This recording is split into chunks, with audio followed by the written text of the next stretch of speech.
আসসালামু আলাইকুম। আমরা যারা অনলাইনে জন্ম নিবন্ধনের আবেদন করব, তো জন্ম নিবন্ধন আবেদন করতে প্রথমে গুগল ক্রোমে গিয়ে সার্চ করব জন্ম নিবন্ধন আবেদন। তো প্রথমে যে সাইটটি এসেছে সেই সাইটটিতে ঢুকব। জন্ম নিবন্ধন আবেদন করতে তথ্য নিবন্ধন, ঢুকে নিচে জন্ম নিবন্ধন আবেদন এখানে সিলেক্ট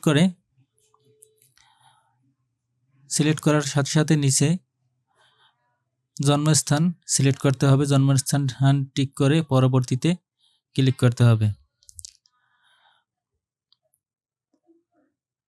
এবার নামের প্রথম অংশ বাংলায়, নামের দ্বিতীয় অংশ বাংলায়, নামের প্রথম জন্ম তারিখ, পিতামাতার কততম সন্তান, এরপর লিঙ্গ, এরপর জন্মস্থানের ঠিকানা সঠিকভাবে পূরণ করতে হবে।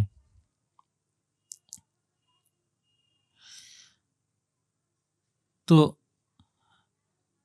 আবেদনকারীর কাগজপত্র যে ডকুমেন্ট দিবেন, ডকুমেন্ট দেখে সব কিছু সম্পূর্ণ সঠিকভাবে পূরণ করতে হবে। সঠিকভাবে পূরণ করা হয়ে গেলে আমরা পরবর্তীতে যাব। পরবর্তীতে যাওয়ার আগে সবগুলো সঠিক হয়েছে কিনা তার জন্য একবার চেক করতে হবে।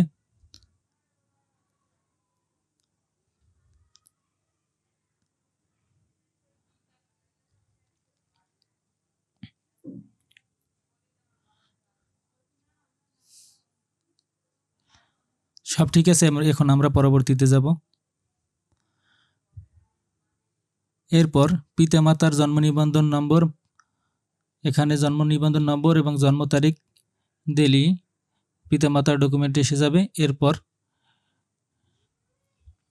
পরবর্তীতে যাব।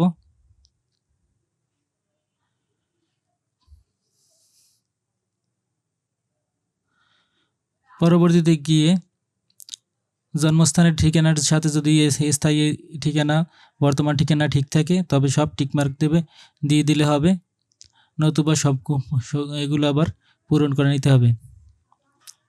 এরপর পরবর্তীতে যাব। এখন আবেদনকারী কে, পিতা না মাতা না নিজে, তা সিলেক্ট করতে হবে। তা সিলেক্ট করে আমরা পরবর্তীতে যাব। এরপর এখানে দেওয়া তথ্যগুলো সব ঠিক আছে কিনা সম্পূর্ণভাবে সব মিলিয়ে নিতে হবে। মিলিয়ে নিয়ে নিচে একটি ফোন নাম্বার দিতে হবে, যে ফোন নাম্বারে ওটিপি যাবে। ওটিপি দিয়ে আবেদনটি সাবমিট করতে হবে। বিদেশে বসে যদি কেউ অ্যাপ্লাই করে সেক্ষেত্রে ইমেল ব্যবহার করতে হবে। ইমেলে ওটিপি যাবে, সেই ওটিপি পূরণ করতে হবে।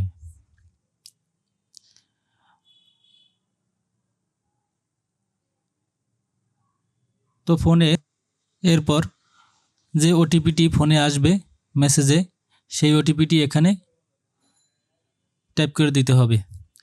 ওটিপি টাইপ করে দিয়ে সাবমিট বাটনে ক্লিক করতে হবে। তো সাবমিট হয়ে গেলে আমাদের একটি ইন্টারফেস আসবে, যেখানে আবেদনকারীর আবেদন নম্বর এবং নাম সেখানে উল্লেখ থাকবে।